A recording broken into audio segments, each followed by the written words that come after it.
Hotep. Hotep is a greeting that means peace in the ancient Kemetic language, and Mwalimu means teacher in Kiswahili. It is the equivalent to professor in English.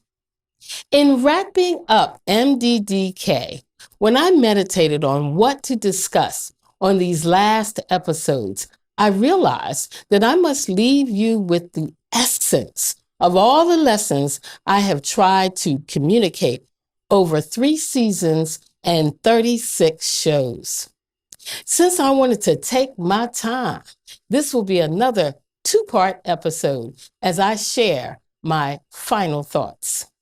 So let me begin as customary. My name is Mwalimu Melody Michere Van Putten, and this is Mwalimu Dropping the Knowledge.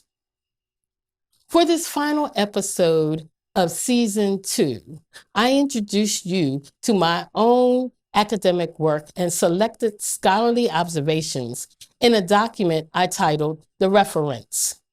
The referents are historical observations that require review, study, and a serious conscious decision to change. In other words, the referents specifically invite you to contemplate, consider, and make a conscious decision to shift how you live your life.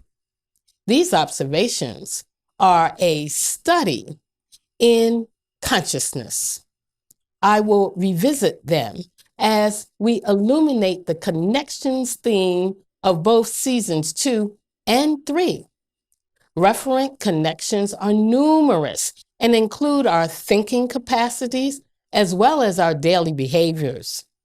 I will mention all of them, even as there isn't enough time to go through all of them in detail. However, I will drill down on a pointed few.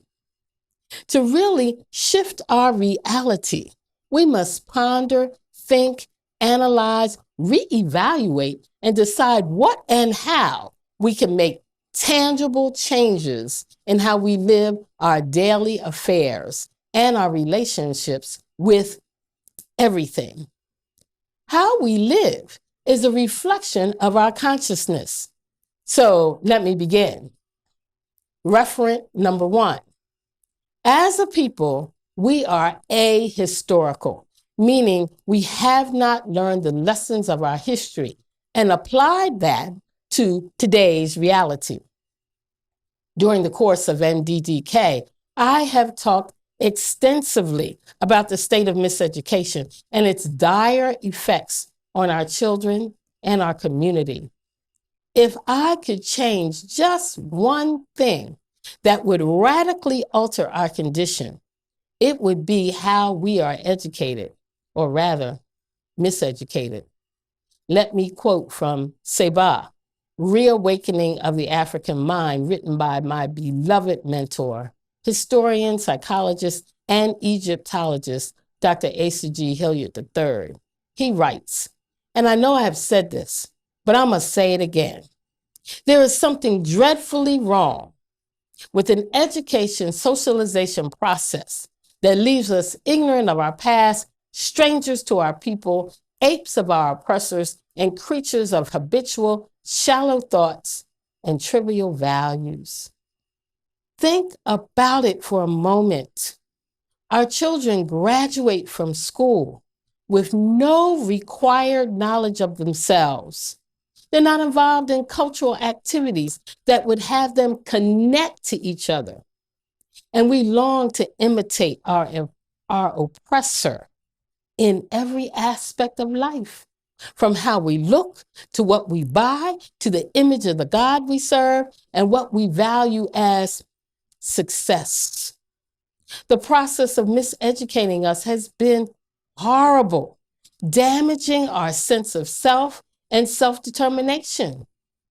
What I want to underscore with this point is that this situation has been purposefully designed and we must purposefully change it. It is critical for us to understand and overstand that we must properly educate ourselves, and no one will do this for us.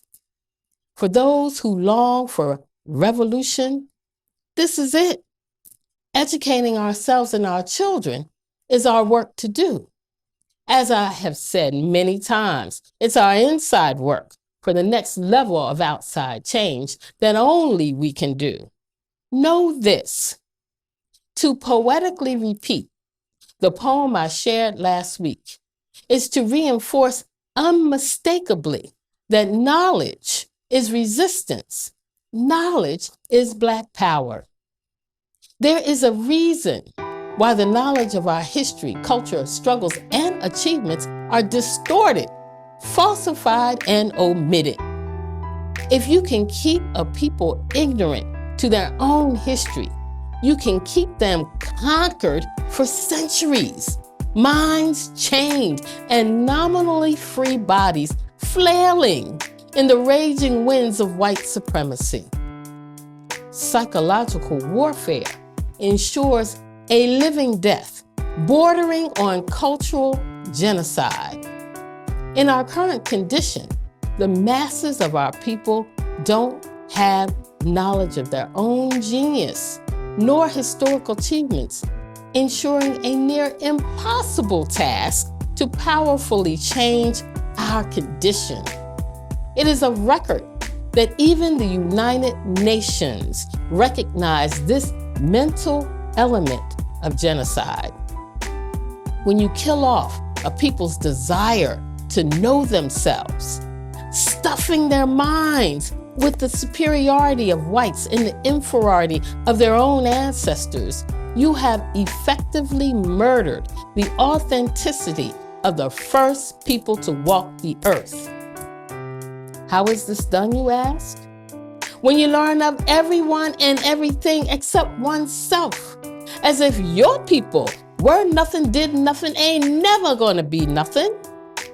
When you constantly consume images glorifying whiteness in movies, magazines, and ordinary television, not to mention social media images of pale, white, thin, so-called universal beauty standards, when almost by osmosis, you are indoctrinated into Western values of individualism, consumerism, and materialism, eschewing African values of communal well-being and spiritual caretakers of each other and the earthly environment, as if the ways of the West are the only way to move in the world. There is a reason why knowledge of our history, culture, struggles, and achievements are distorted, falsified, and omitted. Our duplicity has been cultivated and encouraged. A treachery rewarded with perks, corporate, public, academic. A seditious acceptance to get ahead, regardless of the cost. After all, if we kill ourselves, the oppressor's hands are dirty, but not bloody, even as they shamefully deceive their own good-intentioned people. The answer and affirmative action is our inside work. Understand and overstand. Knowledge is resistance. Knowledge is Black power. So let's begin with reading. Reading for knowledge, reading for inspiration, reading for motivation, reading to boldly act in our own best interests. To quote my own self, reading and writing are still revolutionary acts. Self-knowledge is absolutely necessary for self-empowerment. Read for yourself, your children, your grandchildren, and all those yet to come. Read for your parents, grandparents, great-grandparents, and for our ancestors who were denied the opportunity. Read, because miseducation is real, alive and well, killing us and our children's powerful potential to be. It's high time to know. Reading is a revolutionary act, a defiant stance, Ekuji Chakalia, self-determination, position. Knowledge is resistance. Knowledge is Black power. We'll be right back.